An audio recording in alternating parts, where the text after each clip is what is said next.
Hello everybody, this is turn 5 of the game Chichimecas. So there's a battle in Frosty Peaks, where we lost about half the ambushes, so these guys are going to go back home. There was a battle in Godwoods, featuring the Altepetl and the ambushes. As you can see, they took it out relatively easily, but two of them died, and there will be some more afflictions as well. And in Elderhill, Criminy, despite the presence of these cheeky chappies, who may have helped us out actually, we survived. Let's see what happened. Looks like they possibly cast Orb Lightning on him and it chained through a bunch of militiamen.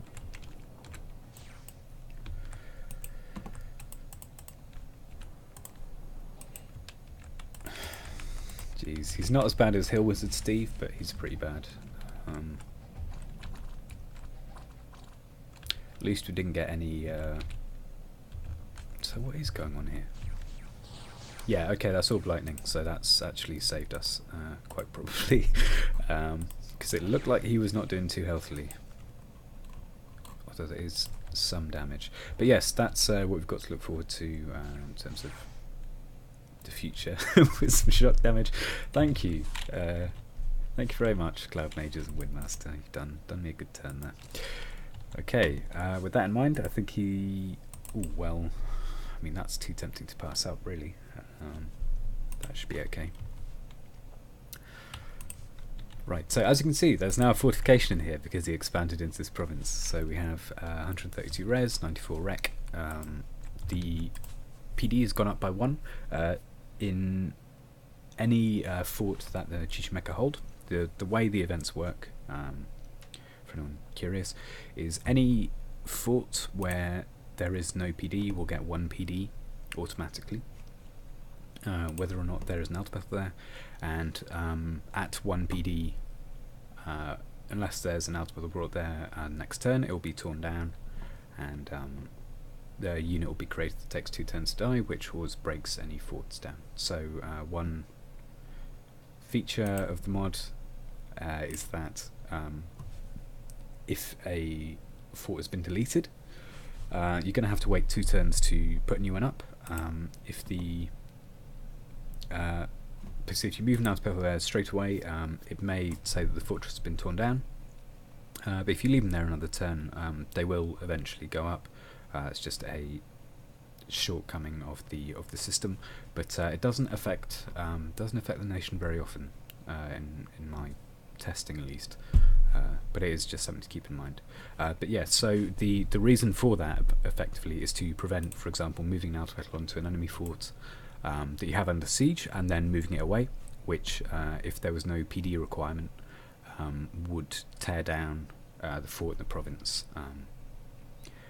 So that's the cause for that, basically. Okay, this guy, yeah, 10 is probably too low. We can do another province. So Pink Chichimeca is there, so they might be my first target. Let's think about this.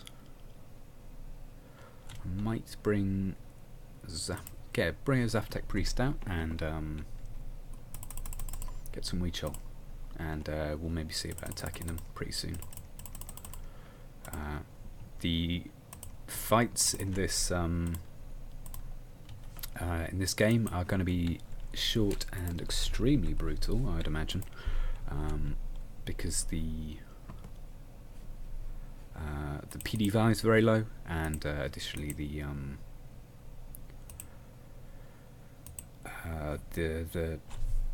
aspect of the game whereby everyone's going to need Altepetl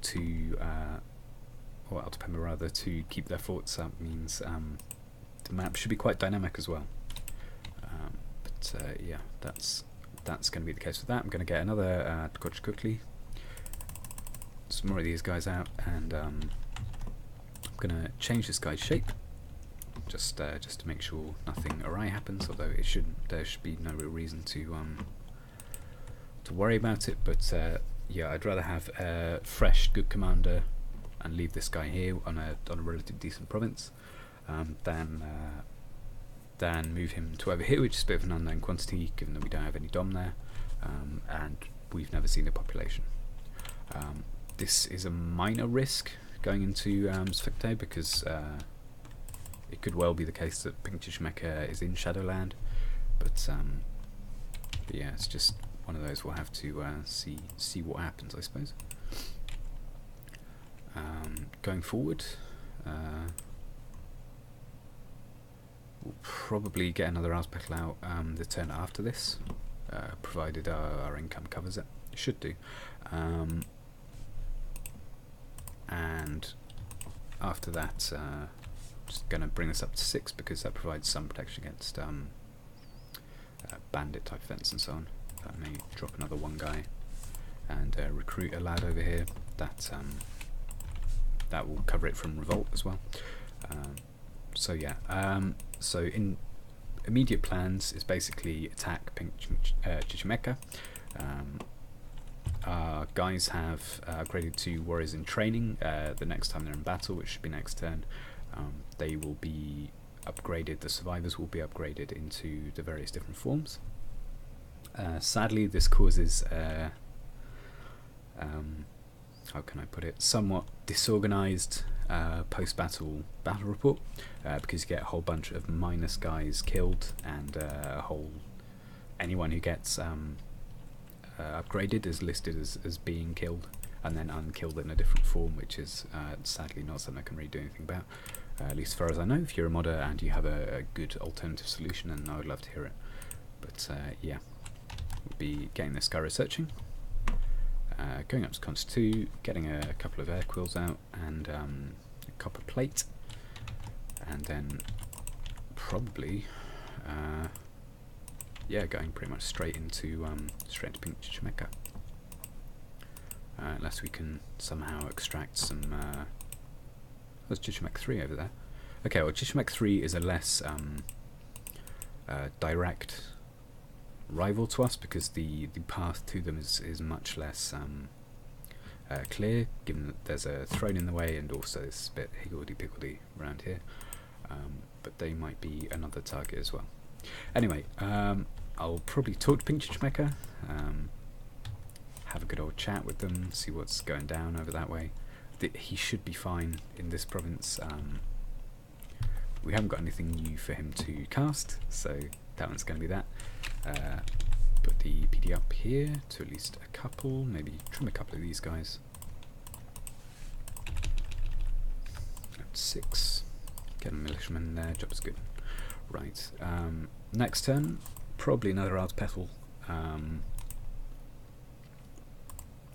Could also just be more soldiers, not entirely sure, but we'll see then. Given we're so close to one of our rivals, I might just go harder in on troop reduction and less for mages, but yeah, I'll have a think about that, and see you next time. Goodbye.